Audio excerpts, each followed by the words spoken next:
1절부터 5절 같이 한번 한 목소리로 한번 읽어보겠습니다. 1장 1절부터 5절입니다. 시작. 하가라의 아들 느헤미야의 말이라. 아닥사스다 왕 제20년 기스월에 내가 수산궁에 있는데 내 형제들 가운데 하나인 하나니가 두어 사람과 함께 유다에서 내게 이르렀기로 내가 그 사로잡힘을 면하고 남아있는 그들이 내게 이르되 사로잡힘을 면하고 남아있는 자들이 그 지방 거기서 큰 환난을 당하고 능욕을 받으며 예루살렘은 성문 무너지고 성문은 불탔다 하는지라. 내가 이 말을 듣고 앉아서 울고 수일 동안 슬퍼하며 하늘의 하나님 앞에 금식하며 기도하여 이르되 하늘의 하나님 여호와 크고 두려우신 하나님이여 주를 사랑하고 주의 계명을 지키는 자에게 언약을 지키시며 긍휼을 베푸시는 주여 간구하나이다. 아멘. 우리 제목 같이 한번 읽어볼까요? 시작.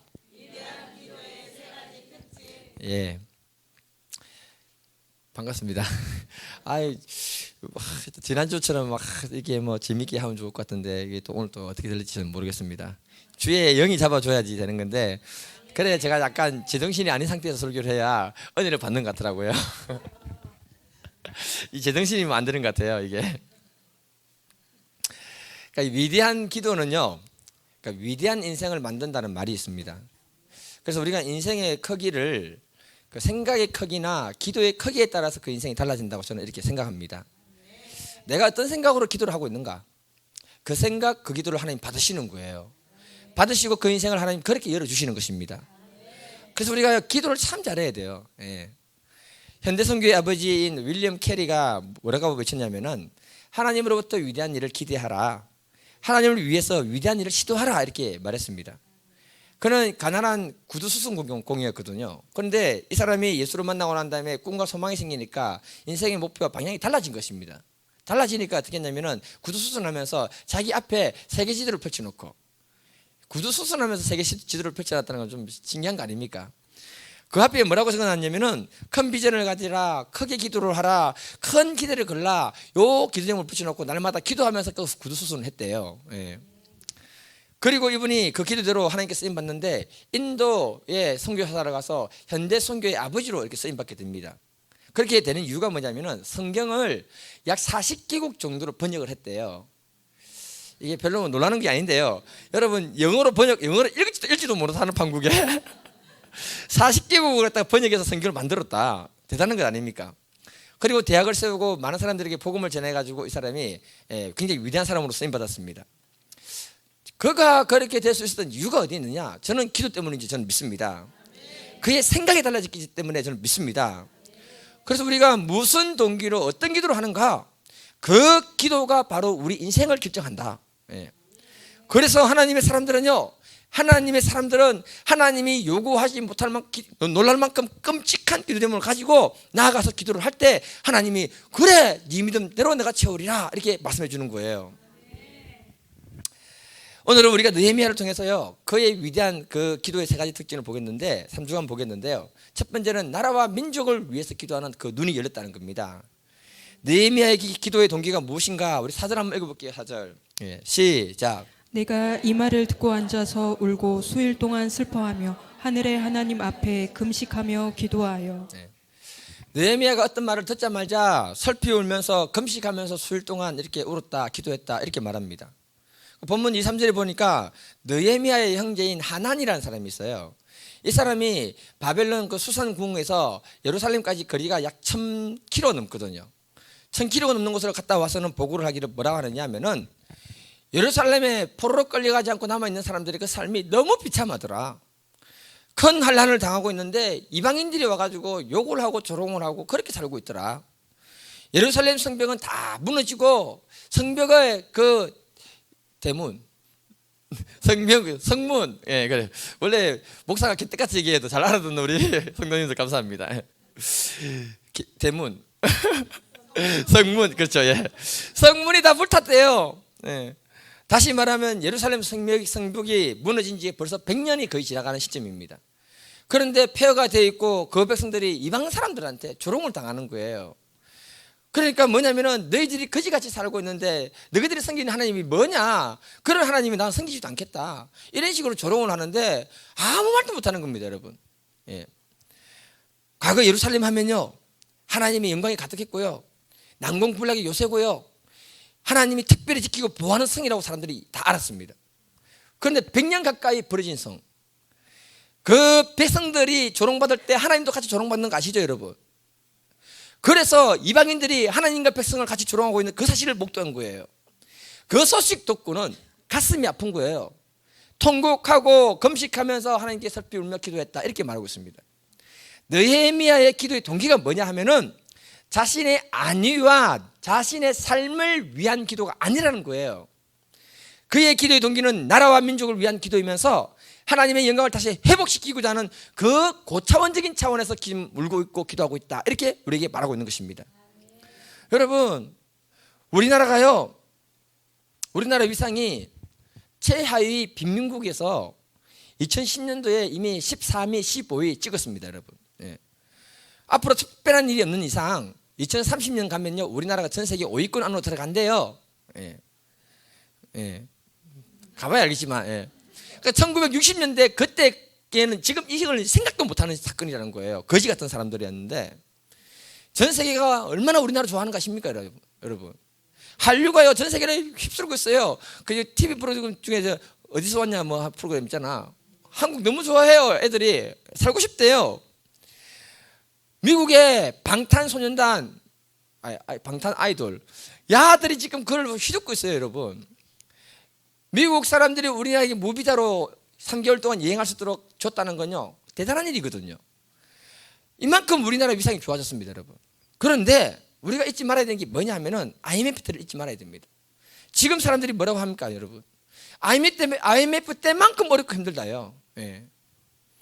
우리나라 경제가 위기로 넘어갔을 때 전 세계 사람들이 우리나라를 조롱했던 거 아십니까, 여러분? 한국은 샴페인을 너무 일찍 터뜨렸다, 빨리 먹으면 어땠어? 예. 어땠어? 자기가 준 것도 알면서. 그때 저는요 터키에 있었는데 그때 분위기를 너무 정확하게 아는 겁니다. 한국 사람 기가 탁 죽어버리는 거예요. 마치 우리나라가 이제는 영영 경제가 이렇게 회복되지 못할 것 같은 그런 분위기로 우리가 살았습니다. 모국의 힘을 딱 잃어버리니까 외국에 사는 한국인이 비참해지는 거예요. 저도 그때 외국에서 느헤미야처럼 우리나라를 위해서 기도를 했습니다, 여러분. 우리나라가 잘 살아야지 여행을 와가지고 내가 가이드 할 거 아니에요. 아무도 안 오는데 그러면 죽을 판이란 말이에요. 이제는 우리가 개인의 안위를 위한 기도에서 이 나라 이 민족을 위해서 기도하는 차원으로 넘어가야 할 때 믿습니다. 하나님 나라 차원에서 기도가 회복되어야 한다는 것입니다, 여러분. 하나님 나라가 이 땅에 임하지 않고 마귀가 이 땅에 임했다고 생각해 볼게요. 그러면 교회는 힘을 잃어버리고 우리는 악령에 사로잡혀가지고 사는 존재들이 되는 거예요, 여러분. 우리나라가 무너지면은 우리 개인의 안위도 없어지는 것입니다, 여러분. 지금 한국을 둘러싼 열강들의 싸움 한번 보세요. 중국하고 미국하고 그 사이에 우리는 죽을 판이에요, 지금. 어떻게 될지 모르고 있습니다, 여러분. 그러니 우리가 이 나라와 민족을 위해서 바라보는 거시적인 기도 제목이 다시 살아나서 나라와 민족을 위해서 기도할 수 있는 믿음의 눈이 열리기를 주님 이름으로 축복해 드립니다. 느헤미야는요, 자신이 이때 페르시아 강대국에서 술관원장이 된 이유가 무엇인지를 알았습니다, 여러분. 그 말이 뭐냐면 느헤미야는 기도하면서 하나님의 부르심을 알았다는 거예요.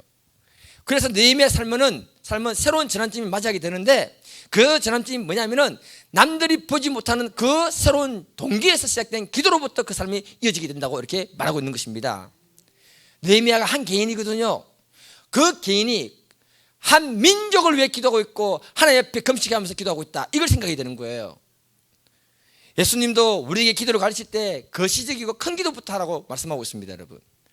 마태복음 6장을 보게 되면은 기도가 무엇인지를 가르쳐 주시는데 마태복음 6장의 기도가 전부 기도에 대한 얘기인데요. 마태복음 6장 9절 10절 한번 읽어볼까요? 무슨 기도를 하라고 했는가 하면은 같이 읽겠습니다. 시작. 그러므로 너희는 이렇게 기도하라. 하늘에 계신 우리 아버지여, 이름이 거룩히 여김을 받으시오며 나라가 임하시며 뜻이 하늘에서 이루어진 것 같이 땅에서도 이루어지이다. 아멘. 어디서 많이 들어봤죠? 그러니까 예수님이 기도할 때 그림을 제시했는데 뭐냐면은 하늘 아버지의 이름이 거룩히 여김을 받도록 먼저 기도해라. 우리가 이 땅을 살아가면서 우리의 기도 제목이 먼저가 아니고 악한 영들에 의해서 하나님의 이름이 짓밟히는 것, 우리 인해서 하나님의 이름의 영광이 가려지는 것, 그런 일이 없도록 먼저 기도해라.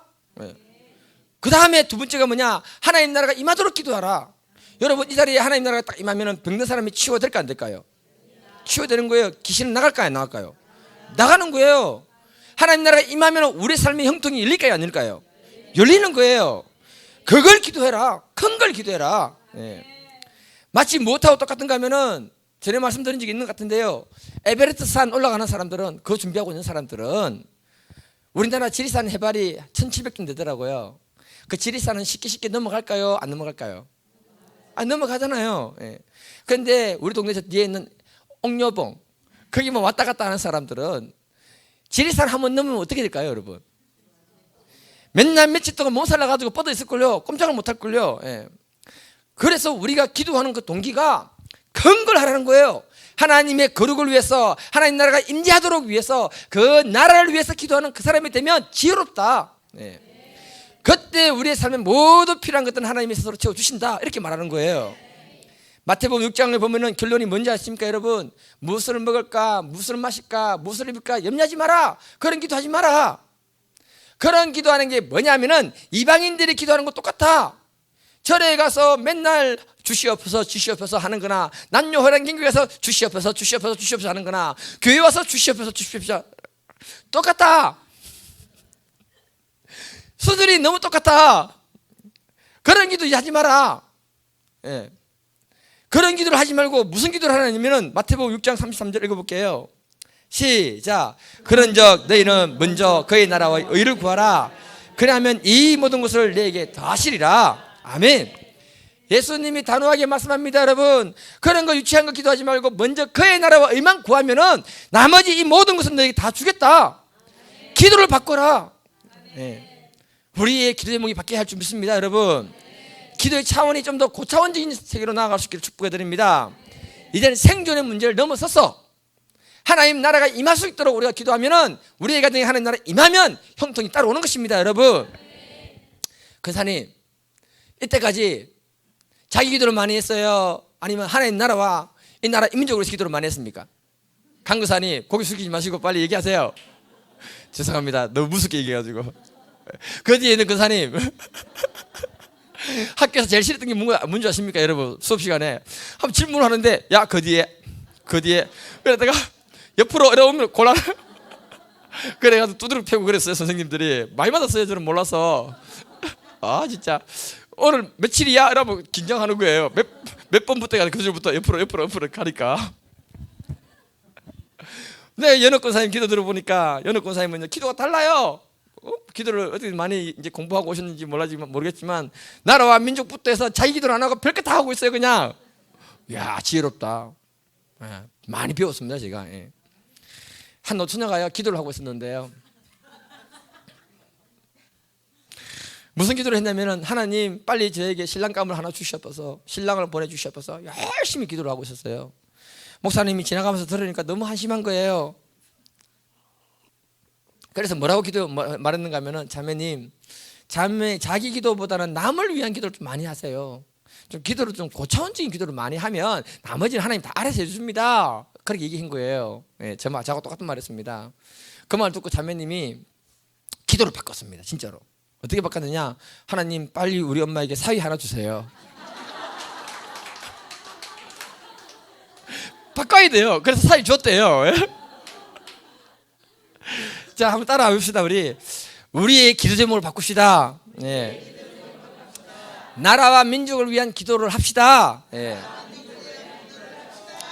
그거 하나 띄워주세요. 제가 사진은 내가 안 보이는데, 이 앨리스 베일리라는 사람이, 여자분이 있는데요, 이 사람이 이 사탄 숭배자인데 최고의 지도자였습니다. 여러분, 귀신의 능력에 매우 영감해가지고 영매자인데 기독교를 반대하는 일에 가장 앞장섰던 여자인데요, 이 여자가 무슨 책을 쓰냐면 대체가치 책이라는 책을 기록하면서 그 책 내용 안에 기독교와 가정과 사회를 무너뜨리는 10가지 전략을 갖다가 기록을 했어요. 근데 그녀가 말하기를 이 10가지 전략은 자기가 생각하는 게 아니고 마귀가 찾아와가지고 10가지 전략을 가르쳐주면서 이렇게 시행하라고 이렇게 가르쳤다고 합니다. 그런데 처음에 이게 나왔을 때는요, 사람들이 비웃었습니다. 무시했어요. 근데 지금 와서 보니까 너무 딱 맞는 거예요. 지금 와서 보니까 70년이 딱 지나고 난 지금 시점에 보니까 우리 이걸 알아야지 나라와 민족을 위해서 기도할 수 있는 것입니다, 여러분. 한번 볼게요. 첫 번째 한번 읽어볼게요. 첫 번째 시작. 예. 그러니까 미국의 학교들은 기독교가 다 세운 거 아닙니까, 여러분? 그런데 그 학교들이 하나님 말씀을 가르치고 기도를 하고 난 다음에 세상 학문을 가르쳤어요. 그게 원래 정상적인 것입니다. 그런데 이걸 무너뜨리라는 거예요. 그래서 사탄이 무너뜨리라고 함으로 인해 가지고 교육으로부터 하나님의 체계를 갖다 다 없애버리는 거예요. 그러면 뭘 가르치냐? 철저하게 인본주의를 가르치게 됩니다. 인본주의를 딱 가르치게 되면은 마음에 하나님 빠져나가 버리니까 어떤 게 들어오냐면은 하나님은 필요하지 않다는 신념이 내 마음에 딱 들어와 버리는 거예요. 그래서 나중에 이게 어떻게 실현되냐면은 1962년 6월 25일에 미국 대법원이 판결을 내려가지고 정교 분리의 원칙, 정치와 종교를 분리하는 그 원칙에 따라서 공립학교에서는 절대로 기도를 할 수 없고 성경을 가르쳐서는 안 된다 이렇게 선언을 해버린 거예요. 이거 누가 했냐면요, 케네디가 해서 한 거예요. 그래서 케네디가 저주가 따라다니는 거예요. 예. 지금 우리나라 교육 현실을 한번 보세요, 여러분. 미션 속골이 힘을 점점 잃어갑니다. 애들 마음대로 이제 옛날처럼 강제적으로 예배 못 드립니다, 여러분. 학교에 가르치는 것보다 가르치는 거 보면 거의 대부분 반기독교적인 너무 많아요. 특히 과학 분야에 들어가면은 진화론은 애들 진리를 믿고 있습니다. 공부해 보세요. 진리를 믿고 있어요. 애들 성교육 점점 노골적으로 가르치고 있습니다. 우리가 알아야 되는 게 뭐냐 하면은 마귀는요, 사탄은 반영의 영이고 질서를 거부하는 영이고 분리의 영이고 더러운 걸 가리키는 영입니다, 여러분. 그러니 이게 애들의 마음에 들어가 버린 거예요. 애들 마음에 들어가니까 애들이 선생님 말 안 들어요. 여기 선생님 계시지만은 너무너무 피곤하게 만들어요. 애들 컨트롤 못해요. 애들한테 한 대 안 맞으면 다행이에요. 이게 도대체 있을 수 없는 일 아닙니까, 여러분? 사단의 영이 들어가 버리니까 그런 거예요. 한국 교권이 이제는요 무너지고요, 마귀에게 장악당한 것입니다, 여러분. 예. 두 번째 한번 보세요. 아동들에 대한 부모의 권위를 축소시켜라. 성경은 자녀들을 양육할 때 잘못된 거 있으면 매를 들어서까지도 바르게 가르쳐라 이렇게 말하고 있습니다. 그런데 이제 집에서는요, 아이들의 인권을 너무 과잉 성장시켜가지고요, 자녀들이 잘못됐을 때 부모가 잘못했다고 말하지 못하고 칙칙하지 못하도록 만들어놨습니다, 여러분. 앞으로 애들 못 때립니다, 여러분. 미국 교사들이 무슨 얘기를 하는 줄 아십니까? 애들한테 너의 부모는 너에게 기도하라, 성경 읽으라고 가르칠 권리가 없다. 너는 너 자신, 너의 권리를 가지고 있다. 너 자신을 발견하라 이렇게 말하고 있어요. 그런 7살 애들에게 뭐라고 얘기하는가 하면 너는 부모의 신앙을 따를 것인지 말 것인지 선택을 네가 할 수 있다. 여러분 7살이 뭘 알아요? 미운 4살, 말 안 듣는 7살이거든요. 이놈이 학교 가서 그 말 딱 듣고 와가지고는 눈빛이 딱 달라지는 거예요. 이렇게 나도 내 신앙을 결정할 권리가 있다. 엄마 조용해라. 점점 그렇게 됩니다, 여러분. 우리나라 애들이 13세만 되면 성적 자기 결정권이 있다고 하잖아요. 무슨 말입니까, 여러분? 법에서 애들이 13세만 넘어가면 자기들이 동의하에서 이상한 짓을 해도 그것을 그냥 인정하고 넘어간다 이렇게 돼 있는 거예요. 점점 이제 애들을 통제할 수 없는 그런 시대로 가게 돼 있습니다. 마귀가 하고 있는 전략이라는 거예요. 세 번째 한번 읽어볼게요. 세 번째. 예, 시작. 네. 가정이 국가의 최소단이 아닙니까? 핵심 아닙니까? 가정을 무너뜨리면 국가가 무너뜨려지는 거예요, 여러분. 그래서 그 가정을 깨뜨리는 방법으로 뭘 요구했냐면 성적인 문란을 갖다가 조장하라 이렇게 말하고 있습니다. 젊은이들에게 혼전 섹스 가르치고요, 그걸 미화시키고 있어요. 하나님 말씀에 절대적으로 대적하고 있는 것입니다. 에베소서 5장 3절 5절 보면은요, 음행과 온갖 더러운 것과 탐욕은 너희 중에서 그 이름도 부르지 마라. 이는 성도에게 마땅한 것이다. 너희도 정녕 이것을 알거니와 음행하는 자나 더러운 자나 탐하는 자나 곧 우상 숭배하는 자들은 다 하나님 나라에서 기업을 받지 못한다 이렇게 말하고 있습니다. 그런데 그런 걸 하도록 만들고 있다는 거예요, 지금. 그리고 매스미디어를 통해 가지고요, 얼마나 엄나라게 얘기하는지 몰라요. 아니 아이스크림 팔면은 아이스크림만 얘기하면 되잖아요. 그런데 아이스크림 파는데 뭐 이렇게 어떻게 넣으면은 요런 치마 입고 와가지고 그것도 펄렁거리는 거 입고 와가지고 이렇게 하면서 아이스크림 팔고 있어요. 지금 이 시대가요. 무슨 말인지 이해되십니까, 여러분? 예. 너무 그런 시대로 바뀌고 있다는 거죠. 네 번째 있잖아요. 어떻게 했느냐? 네 번째 읽어볼게요. 시작. 우리나라가 지금 낙법 반대를 위해 가지고 낙법이란다. 낙태 반대를 위해 가지고 반대하면서 막 했는데 통과됐습니까? 안 됐습니까? 통과됐죠. 이 마귀의 전략이라는 거예요. 다섯 번째 보면 이혼을 쉽게 하고요, 이혼을 합법화해라. 평생 결혼 개념을 무너뜨리는 작업을 지금 하고 있습니다. 제가 얘기 들었는데요, 교회 다니다 잠깐 안 다니는 애인데 이제 결혼해야 해요. 나이가 너무 젊어가지고 엄마가 니 빨리 결혼하면 안 되는데 이게 했더니 뭐라고 하냐면은 결혼하면 되지. 그러다가 혹시 이혼하면 어떻게 했더니 이혼하면 되지. 그래 얘기했어요. 엄마가 그 말 충격 먹었어요. 지금 우리나라가 간음죄가 폐지됐잖아요. 폐지된 이유가 뭡니까 여러분? 마음껏 즐겨라 이 말이에요. 지금 이제는 그런 시대로 바뀌었다는 거예요. 여섯 번째 보면요, 동성연애를 대체하는 생활 방식으로 바꿔라. 지금 유럽과 미국은 이미 동성애를 합법화 시켜놨지 않습니까 여러분? 우리나라 지금 뭡니까? 줄기차게 동성애자들이 그렇게 하는 이유가 뭡니까? 합법화 시키기 위해서 지금 노력하고 있는 거잖아요. 일곱 번째 한번 읽어볼까요? 일곱 번째 시작. 미친 예술이 되게 하래요.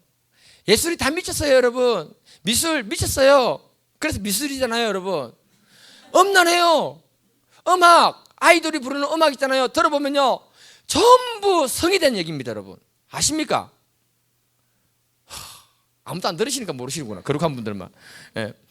그걸 애들이 귀에 꽂고 24시간 듣고 있는 거예요. 24시간. 그러니까 믿음은 들으면서 나잖아요.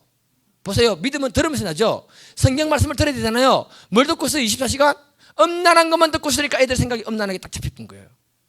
희망이 없습니다.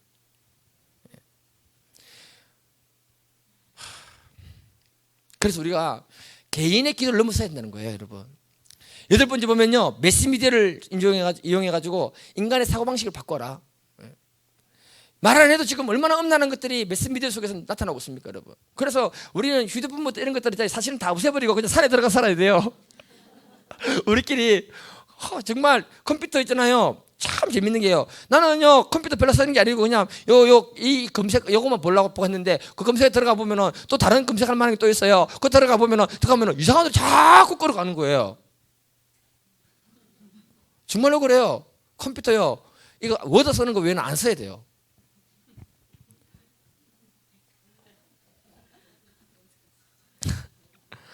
게임 중에 디아블라라는 게임이 있거든요. 아십니까? 아니 뭐 다 여러분들이 모르죠. 애들은 다 알 거예요. 디아블라. 디아블라는 뜻이 뭡니까 여러분? 마귀 사탄 아닙니까? 마귀 사탄하고 열심히 재미있게 노는 게임 하고 있는 거예요 지금. 애들이 너무 친숙하게 되어 있는 겁니다 여러분. 그렇게 미화시키고 있는 겁니다. 아홉 번째 보면요, 종교 통합 운동을 일으키라. 지금 WCC 그거 아닙니까? 한국의 장자교단이라고 하는 통합척이 장자교단, 큰 장로교단인데 이 교단이 지금 WCC 안에 들어가 있어요 여러분. 경주에 전부 통합척 아니에요. 대부분 다 자빠지면 통합척인데요. 옆에서 보면은. 열 번째 한번 읽어볼게요. 열 번째 시작.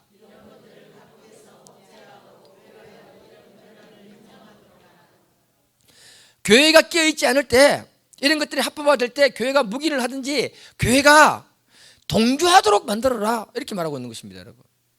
그러니까 뭐냐, 이게 70년 전에 나온 전략인데 그때는 사람들이 비웃었는데 지금 읽어보니까 이게 얼마나 지금 우리에게 그대로 되고 있는가, 그걸 말하고 있는 거예요. 그러니 우리가 앉아서 주여 무엇을 먹을까, 무엇을 마실까, 무엇을 할까, 여기에만 기도를 집중하고 있다면 우리는 영적 전쟁에서 지는 거예요 여러분. 이걸 알고 우리가 구체적으로 이 나라와 민족을 위해서 기도할 수 있는 믿음의 사람 되기를 축복해 드립니다. 느헤미야는 예루살렘에서 페르시아 왕궁의 술 관원을 맡았습니다. 왕의 최측근 아닙니까 여러분? 그 정도면 성공한 사람 아니에요 여러분. 성공한 좀 사람 되면요, 그가 그 위까지 올라갈 때 나이가 많았을까요, 젊었을까요 여러분? 많았을 거예요. 그쯤 되면 편안한 삶을 살고 싶은 게 사람의 마음 아닙니까?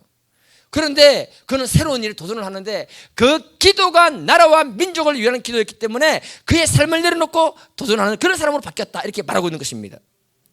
우리나라 사람들이 미국 이민 가가지고 2세 가요 성공했다 할게요. 그 사람들이 얼마나 우리나라를 위해서 염려하고 기도하고 있겠습니까 여러분? 그런 사람 없습니다 여러분. 그런데 느헤미야는 자신의 삶의 안위를 내려놓고 나라와 민족을 위해 기도하면서 자신의 삶을 내려놓는 삶을 살게 되는 것입니다. 저와 여러분들이 이제는 기도가 좀 차원이 다른 세계에 열리기를 축복합니다. 우리의 기도의 폭을 넓힙시다. 깨어있는 신앙이 됩시다 여러분. 이게 우리에게 필요한 거예요 여러분. 구체적으로 느헤미야가 무엇을 기도하는가 5절같이 한번 읽어볼게요.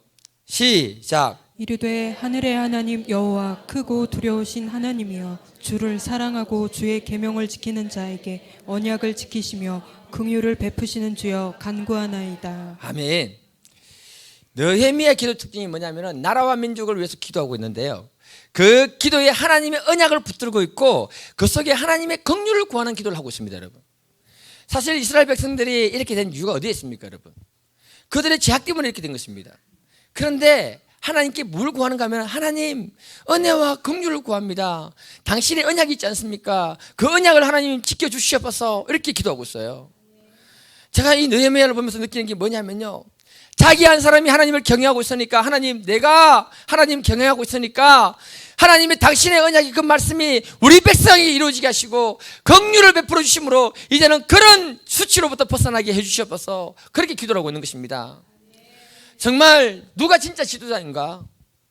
그 백성의 고통과 아픔이 그 사람의 고통과 아픔이 되면은 그게 진짜 지도자가 아닌가 싶어요. 그래서 제가 여러분들에게 느끼는 게 뭐냐면요, 여러분들이 좋은 소식을 많이 전해주면 내가 너무 기쁜 거 있잖아요.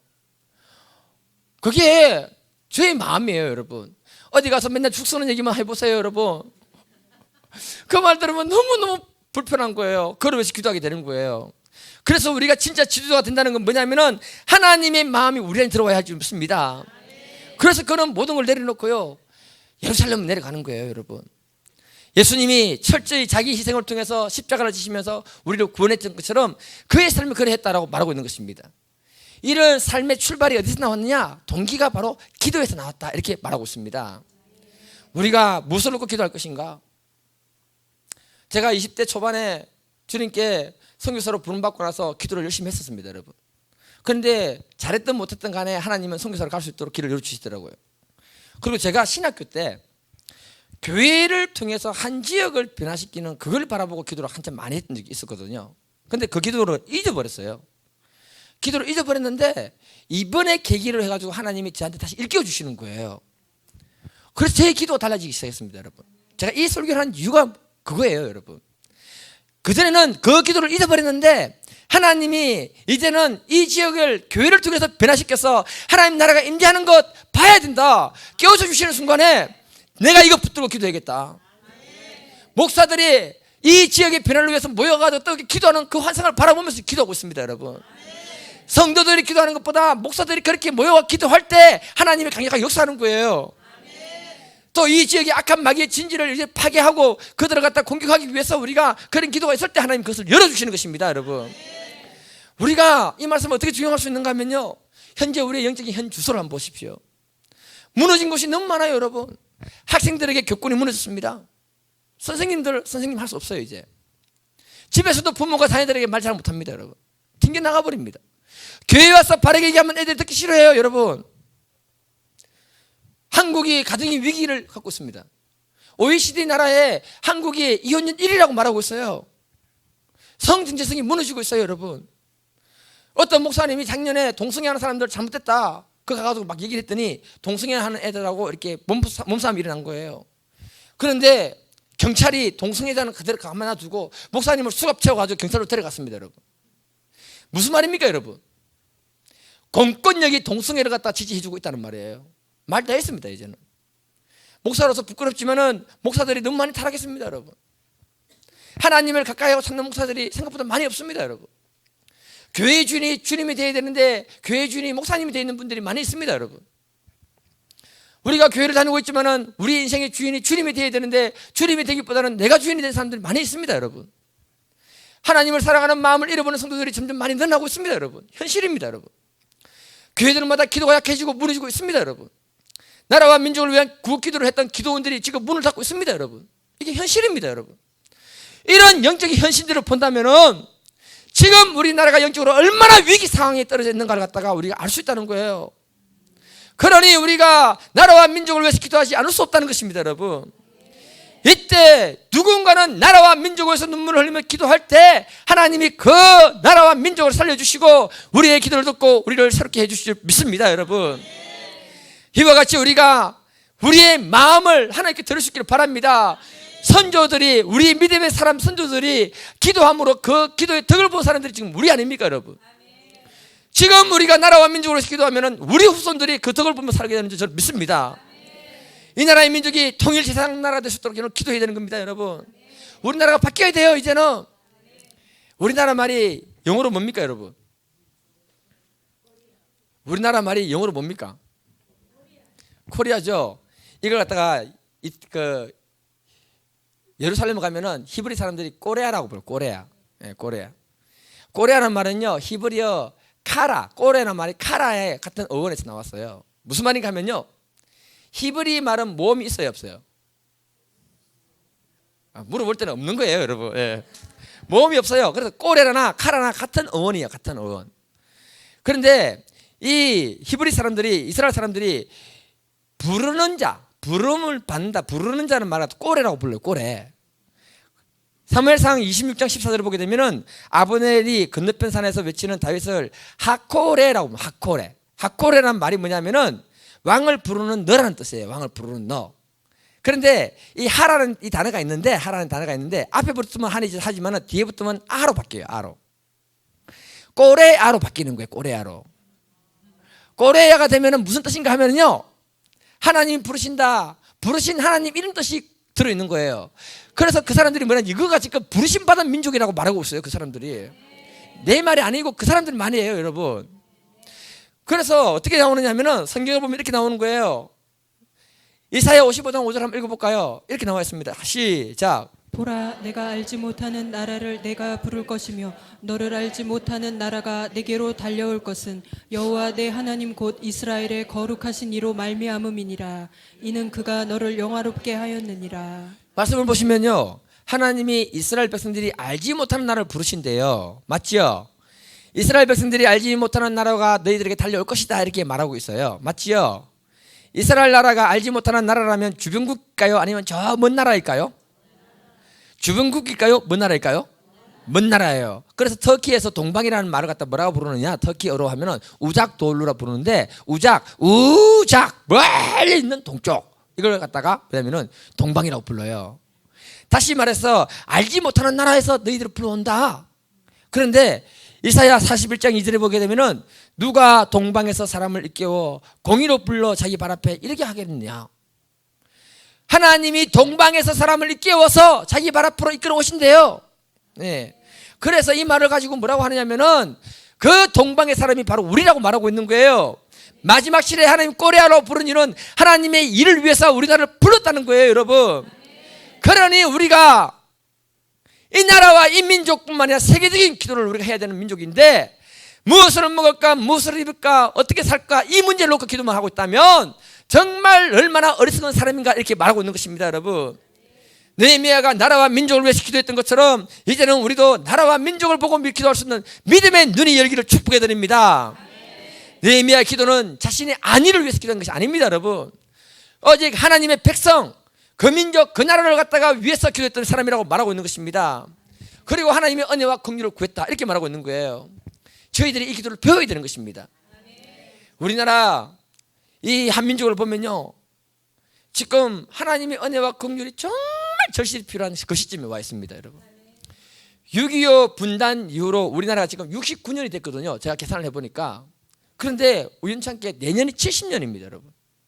보세요. 이스라엘 나라도 포로된 지 70년 만에 하나님이 회복시켰습니다. 혹시 어떻게 합니까, 여러분? 내년에 통일될 수 있어요. 계산해보니까 70년이었어요. 내년에 통일될 수 있어요, 여러분. 우리는 지금 하나님의 은혜와 긍휼을 구해야 되는 그런 시점에 와 있는 거예요. 전 지구상에 유일하게 분단된 나라가 누구냐? 우리나라예요. 북한의 정권이 들어서고 난 다음에 얼마나 많은 사람이 죽었습니까, 여러분? 기독교인들은요, 따로 탄광 있는데 모아가지고요, 인간 이하의 삶을 지금 살고 있습니다, 여러분. 그리고 북한을 탈출하다가 중국 넘어가서 죽는 사람들, 그리고 중국의 성노예로 팔려가는 여자들 얼마나 많습니까? 그러니 우리가 혹시 하나님의 70년이 돼가 이스라엘 백성들을 회복시킨 것처럼 우리를 회복시킨다면은 지금 우리가 그 나라를 위해서 은혜와 긍휼을 구하는 기도가 필요한 시점에 와 있다고 말하고 있는 거예요. 북한 사람들이 볼 때는요, 우리는요 축복 속에 살고 있는 사람들이에요. 이 시대의 느헤미야가 누구냐? 바로 저와 여러분이라는 것입니다, 여러분. 그런데 우리들은 대부분이 뭡니까? 우리의 안위를 위해서만 기도하고 있다는 거죠. 이러한 기도 제목이 이제는 바뀌어야 할 줄 믿습니다. 이제는 우리가 느헤미야처럼 나라와 민족을 향해서 기도하고 또 하나님이 이 민족을 통일지 상태에서 사용하시는 그런 것을 바라보고 기도할 수 있는 믿음의 분들이 되기를 축복해 드립니다. 그러면 거기에 걸맞게 하나님이 우리를 위대한 인생으로 하나님께 세워주실 줄 저는 믿습니다. 우리 오늘 시간에 기도하고요, 같이 기도할 건데요, 정말 우리가 하나님이 기뻐하시는 기도 같이 하겠습니다. 여러분, 우리가 먼저 한번 기도하겠습니다. 기도할 때